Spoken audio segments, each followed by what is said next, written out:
Hello, Tyne. Today I want to share with you the one book that I would recommend to any writer, not even necessarily someone who wants to get published. Maybe you're writing for yourself, maybe you write fiction, maybe you write nonfiction. This is the one book that I would recommend. This is The 7 Steps on the Writer's Path by Nancy Pickard and Lynn Lott. Now, you might already be a little suspicious, like, hey, I haven't heard of either of these people, or maybe you have, and that's wonderful. But the reason why I found this book was because of a book on writing advice by Donald Mass. If you don't know him, he's a big agent and editor. He's written a lot of books on selling books, like writing the breakout novel and writing 21st century fiction. But the thing that makes this book a lot better than any of Donald Mass, and nothing bad with his books, but the reason why I'm recommending this one is because it's written by 2 writers and one of them is also a therapist. So when you first open up the book, you'll see that the chapters don't have real titles.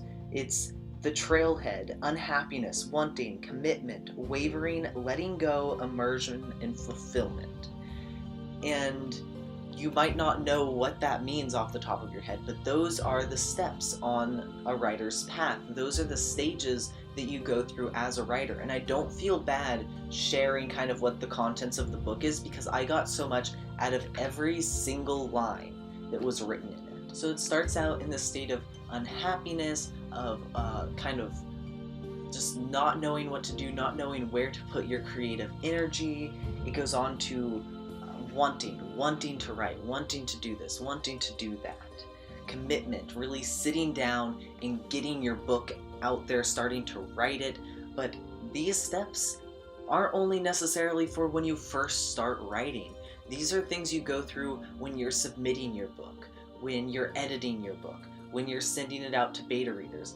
This book can be read at any point in time, and what you're supposed to do is go through each of these. There's an index in the back for you to find out what step you're on and what you need to move through to get through your writer's block and get back to writing and getting back to enjoying writing. Because it seems that no matter how many books I write or how often I go to write, I can never fully get through some of these points, and that's the reason why I'll stop on certain novels or I'll get distracted by other things. And this book helped me write so much. This was the companion book I was reading while I was writing 3,000, 4,000 words a day, and completed my book in a couple of months, ignoring, like, I haven't touched editing or anything like that yet. And not only that, but because one of the authors is kind of therapist, it also helped me work through a lot of emotional stuff outside of just writing. And I feel like that's really important in that most writing books don't deal with almost the self-help aspect of getting your thoughts down on paper. Because when we have other things going on in our lives, sometimes it's impossible or feels impossible to sit down and write. Even if you do, you're staring at a blank page or staring at whatever you just wrote, and it's really easy for doubts to start creeping in. There are a lot of wonderful quotes in this book, just tons and tons of perfect quotes. Lots of things that I wrote down on my personal quote list and go back to all the time. There's exercises in here, not necessarily writing exercises, but things to figure out, like what type of person you are, and it has a lot of stories from other writers about how they wrote, how they got through different periods, and what those times feel like.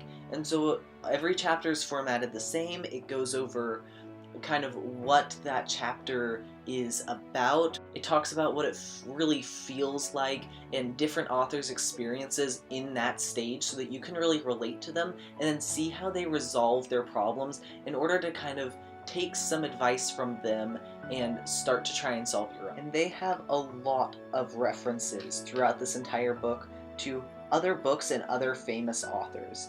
And all of these authors, they asked 12 questions to, and these questions were about times of deep unhappiness, of wanting to write, of self-doubt, and then other times of like feeling the flow and feeling like everything's working out for you. And so this is a really good book if you want to get snapshots into different people's lives. I'm going to be leaving a link to this book in the description below. Definitely, even if you're not convinced by this video, check it out on Amazon and look at the reviews. Look at what they have to say about it. It's a really cheap book. It's really not that expensive. It's not a big book either, and it's not a boring, slow read. It's very fun, and you get a lot of personal examples from the authors, so it really takes on a nice, unique voice. It's not dry in the least. It's actually one of the only books that I immediately started reading again once I finished. While you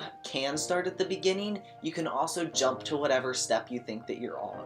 And as I was reading this, I moved through the various steps. I started out on wanting. I really wanted to write, and I picked this book up because I thought that it would inspire me to write more.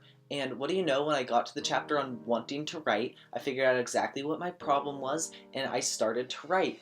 And as I started to write, I kept reading, and I moved through getting committed to my work, wavering in my work, letting go, and that was the chapter that really changed me as a person and kind of showed me some of the things that were making me incredibly anxious and unhappy at the time. And then it goes into immersion, which is when I was writing so much of my novels so quickly, and then fulfillment. And I actually didn't finish this book before finishing my novel, but shortly after finishing it was able to finish writing that novel. If you're experiencing writer's block, or you just want to learn a little bit more about where you are on the path, or kind of experience your emotions through writing, then this is the book that I'd recommend to you. And even if you were expecting me to recommend a book on writing, that is what this is. Because no matter how many books you read about how to write and how to have better sentence structure and more descriptive settings and better characters, if you're not writing, you're not going to get better. And if you're not writing, it can be incredibly difficult to start writing. It's so easy just to sit around and try and wait for the muse. But what this book does is show you where the muse is hiding, and then you can go out and find her and drag her back to your desk, show her your computer, and say, okay, we're writing now, so you just stay right here until we're done. And with that, I hope you guys have a great rest of your day, that you get a ton of words in, go through a lot of writer's block, and just shove it all out of the way, and I will see you guys next week. Bye-bye!